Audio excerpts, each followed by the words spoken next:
오늘 마가복음, 오늘 오전 예배 때 담임 목사님께서 마태복음 제일 끝부분까지 말씀을 살펴주셨는데요. 바로 이어지는 마가복음 앞의 일부분을 함께 살펴보려고 합니다. 잘 아시다시피 마가복음은 이 바나바의 생질이며 또 사도 베드로와 함께 다녔던 이 마가에 의해 기록된 복음서입니다. 이 마가복음은 이 로마의 네로 황제 치하에 박해를 받았던 로마 교회를 위로하고 또 격려하기 위해서 쓰여진 것으로 그렇게 알려져 있습니다.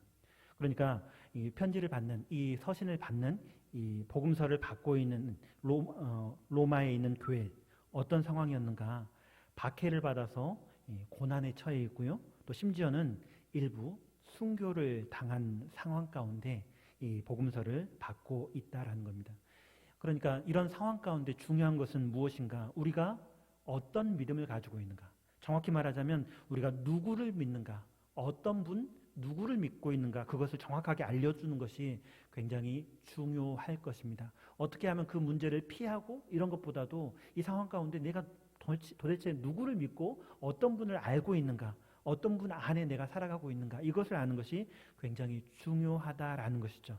그래서 마가는 이렇게 마가복음을 기록해주고 있는데요. 특별히 마가복음 1장부터 8장까지는 예수님의 공생애를 기록해주고 있고요. 또 8장 후반부터 끝까지는 예수님의 고난에 대해서, 예수님의 순환에 대해서 그렇게 이 마가복음이 다뤄지고 있습니다. 이 마가복음을 시작하는 것은 1장 1절 말씀에 이렇게 기록하고 있습니다. 하나님의 아들 예수 그리스도의 복음의 시작이라 라고 이야기합니다. 즉 다시 말하자면 이 복음은 어떤 복음인가? 하나님의 아들이신 예수 그리스도의 복음이다라는 사실입니다. 여기 복음이란 단어를 말할 때 고대에는 다양하게 이 복음이란 단어가 쓰여졌습니다. 왕자가 태어났다? 이것도 복음이고요.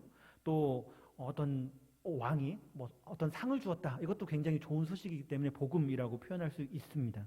그래서 오늘날에도 어떤 복권에 당첨이 되었다든가 이것도 어떤 좋은 소식은 될 수 있지 않겠습니까? 또 어떤 사업을 경영하고 있는데 사업이 잘 되었다.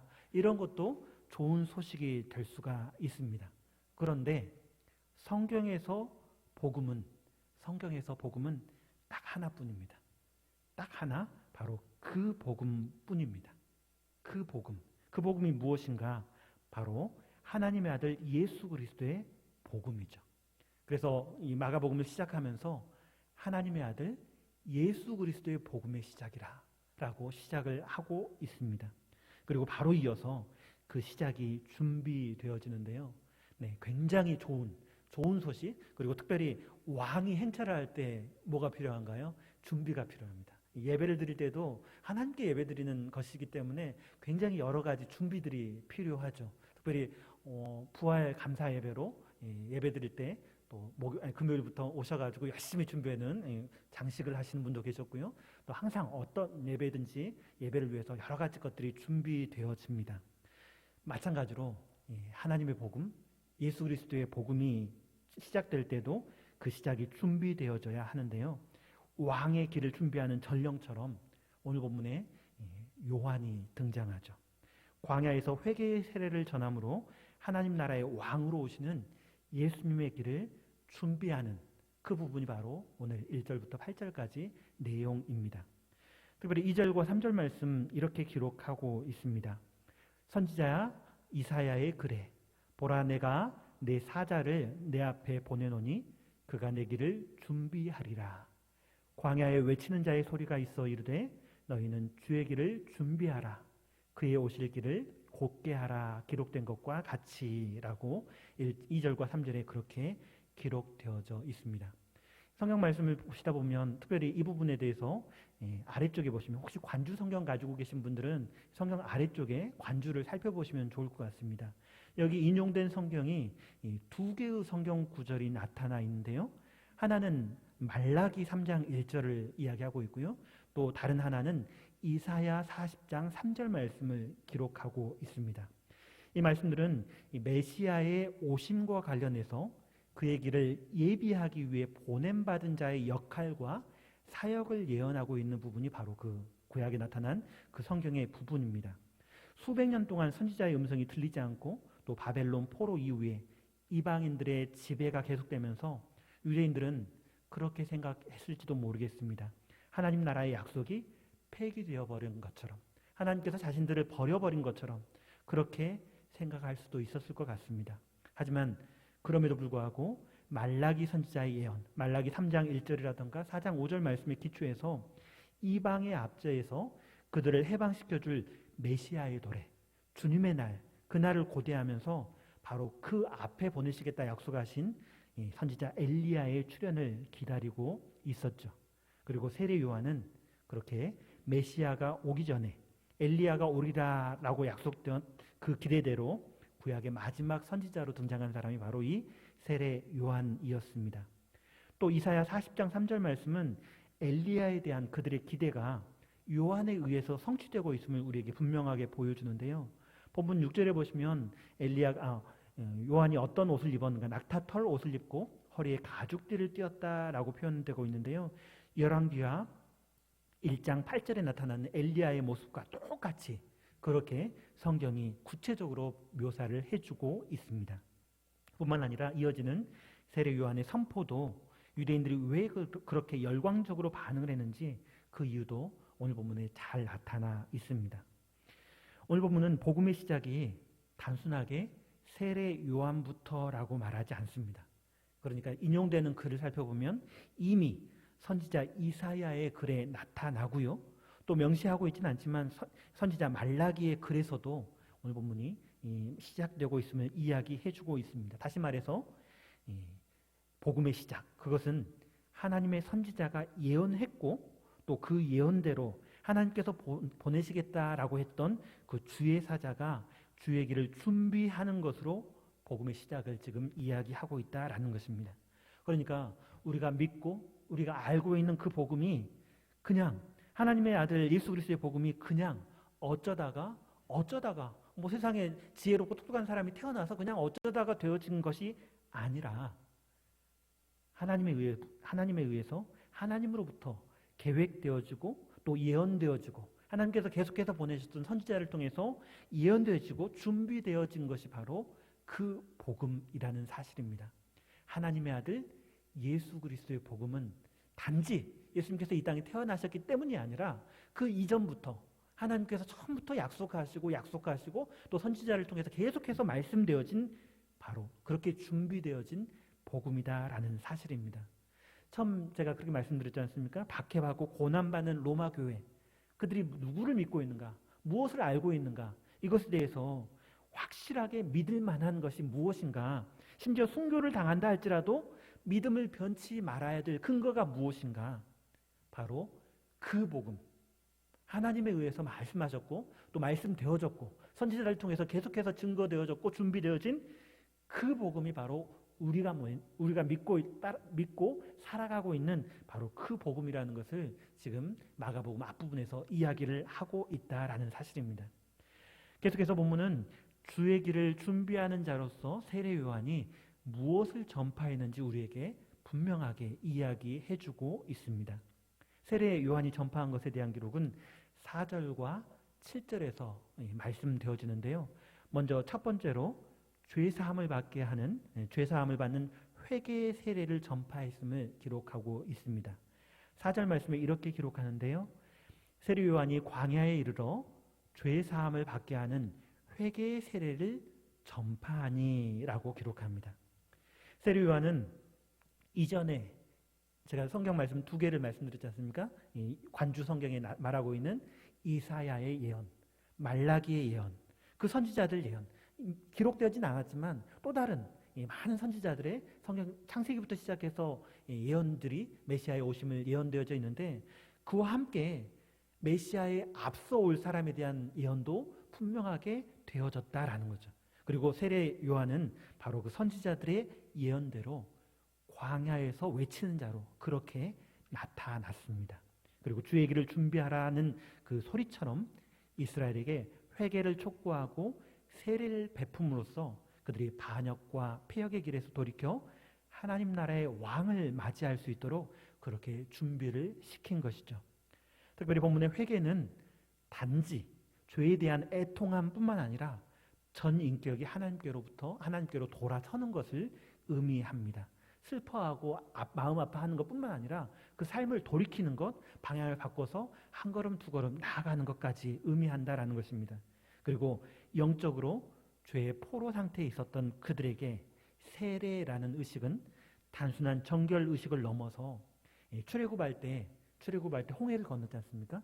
홍해를 건넌 것을 세례를 받았다라고 성경의 다른 부분에서 말하고 있는데, 그렇게 이 세례는 단순한 정결 의식을 넘어서 새로운 출애굽, 뉴 출애굽, 새로운 출애굽의 상징이자 하나님께 돌아온 의식으로 그렇게 베풀어진 것이죠. 세례 요한이 광야에서 그렇게 회개의 세례를 전파하자 그 반응이 어떠했는지 5절 말씀에 기록하고 있는데요. 5절 말씀에 이렇게 기록합니다. 온 유대 지방과 예루살렘 사람이 다 나아가 자기 죄를 자복하고 요단강에서 그에게 세례를 받더라라고 기록합니다. 그러니까 굉장히 많은 사람들이 온 예루살렘 사람들이, 온 유대 지방과 예루살렘 사람들이 자신의 죄를 자복하면서 광야로 가서 요단강에 나아가서 그에게 세례를 받은 것이죠. 굉장히 많은 사람들의 반응이 있었음을 볼 수가 있습니다. 이런 대대적인 유대인들의 반응은 이방의 오랜 압제로부터 해방시켜줄 주의 날을 간절히 고대하던 그들의 염원을 반영하고 있는 것이었습니다. 하지만 이방인의 심판과 또 이스라엘의 정치적인 회복보다 더 중요한 것, 그들에게 더 중요한 것이 무엇이었는가? 바로 죄를 자복하고 하나님과의 언약을 갱신하는 일이었는데요. 요한도 그들에게 죄의 자복을 통해서 용서를 받고 하나님 나라의 백성으로 거듭나기를 그렇게 촉구한 것입니다. 물론 이렇게 요단강에서 세례를 받는다고 해서 모두가 다 왕을 맞이할 준비가 된 것은 아니었고요. 참된 회개만이 주님을 영접할 수 있는 그런 마음이기 때문에 모든 사람들이 그렇게 참된 회개를 했다 이렇게 보기는 어렵지만, 이제 세례 요한의 이 사역을 통해서 새 시대를 여실 주님과 새롭게 출발하기 위해서 이제 완고한 마음과 오래된 죄의 습성부터 버리는 이 과정에 들어간 것을 생각해 볼 수가 있습니다. 두 번째로 세례 요한이 증거한 것이 무엇인가? 7절 말씀에 보시면 하나님 나라의 왕으로 오신 예수 그리스도를 전하는 것을 볼 수가 있는데요. 7절과 8절 말씀을 함께 읽어봤으면 좋겠습니다. 7절 8절 말씀 두 절입니다. 함께 읽겠습니다. 그가 전파하여 이르되 나보다 능력 많으신 이가 내 뒤에 오시나니 나는 굽혀 그의 신발끈을 풀기도 감당하지 못하겠노라. 나는 너희에게 물로 세례를 베풀었거니와 그는 너희에게 성령으로 세례를 베푸시리라. 아멘. 네, 세례 요한이 굉장히 겸손하게 이렇게 이야기를 하고 있는데요. 사실 요한은 방금 7절과 8절 말씀에 굉장히 겸손하게 이야기하지만 또 한편으로 보면 세례 요한은 정말 대단한 사람이었음을 생각해 볼 수가 있습니다. 바로 앞에 광야에서 회개의 세례를 전파했을 때 5절에 보시면 온 유대 지방과 예루살렘 사람이 다 나아갔다라고 기록하고 있습니다. 그러니까 얼마나 폭발적이고 열광적인 그런 반응이 그 시대 사람들에게 얼마나 폭발적이고 열광적인 그런 반응이 있었는지를 우리가 알 수가 있는 것이죠.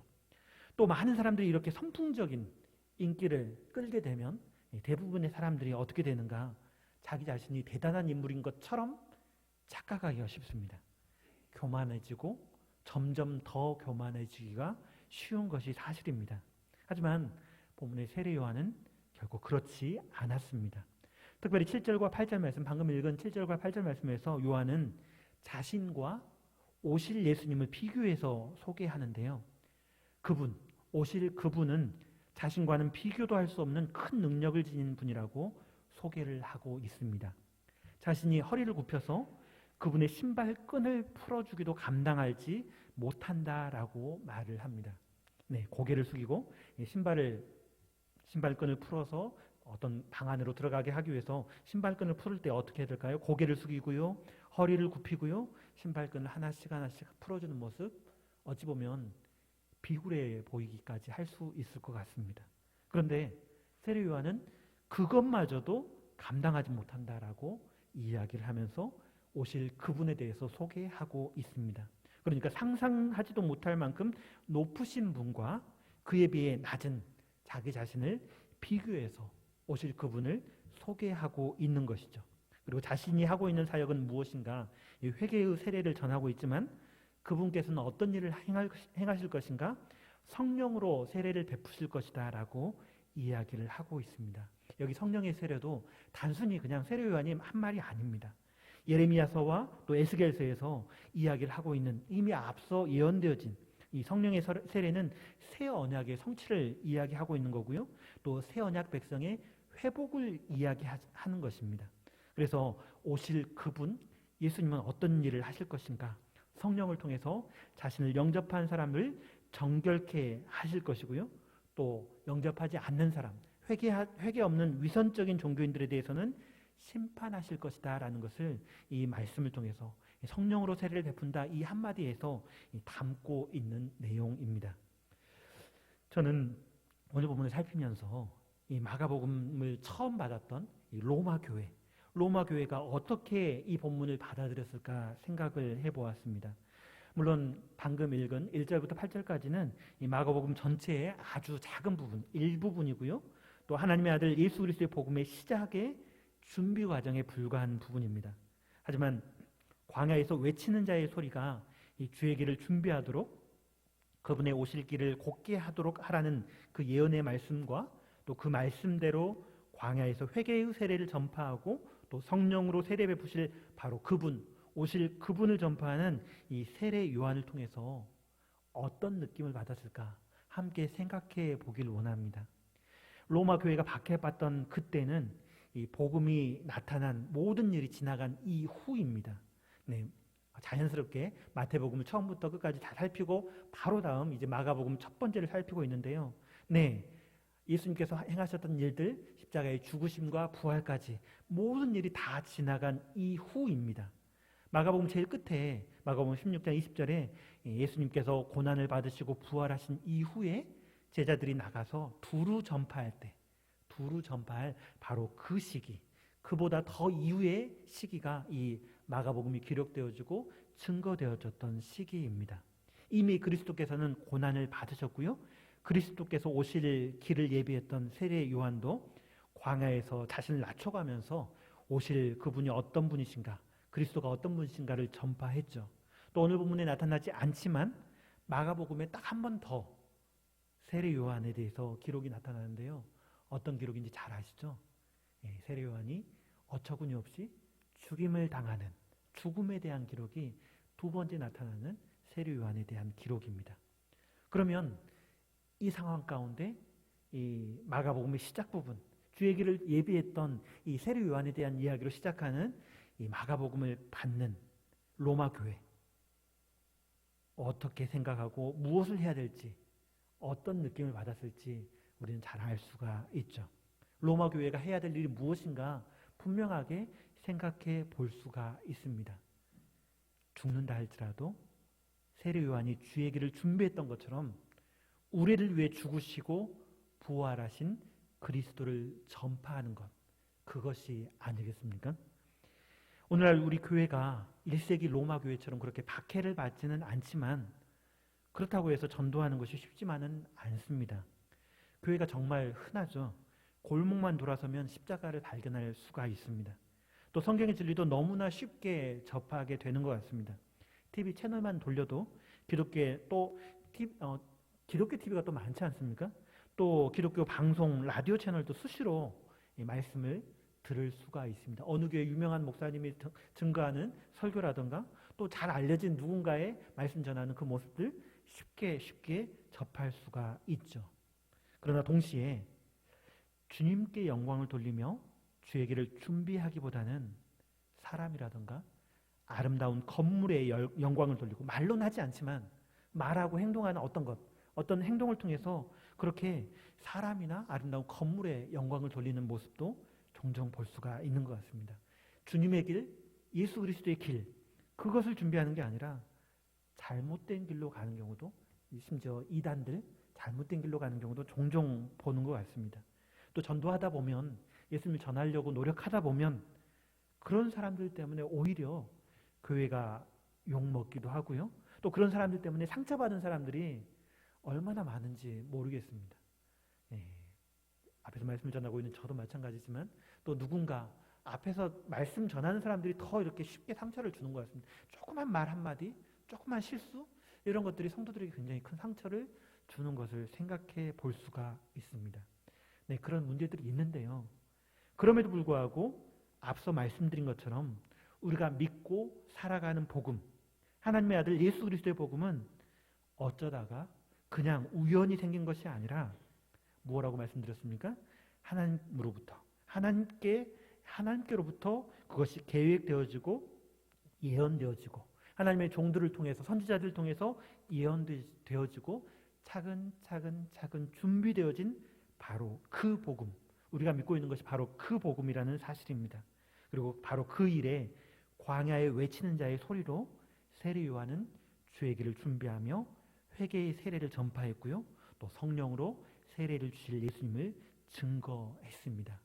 그 요한의 관심과 또 그 세례 요한의 유일한 삶의 목표는 무엇이었는가? 오직 주인이신 예수님을 빛내는 것이었고요.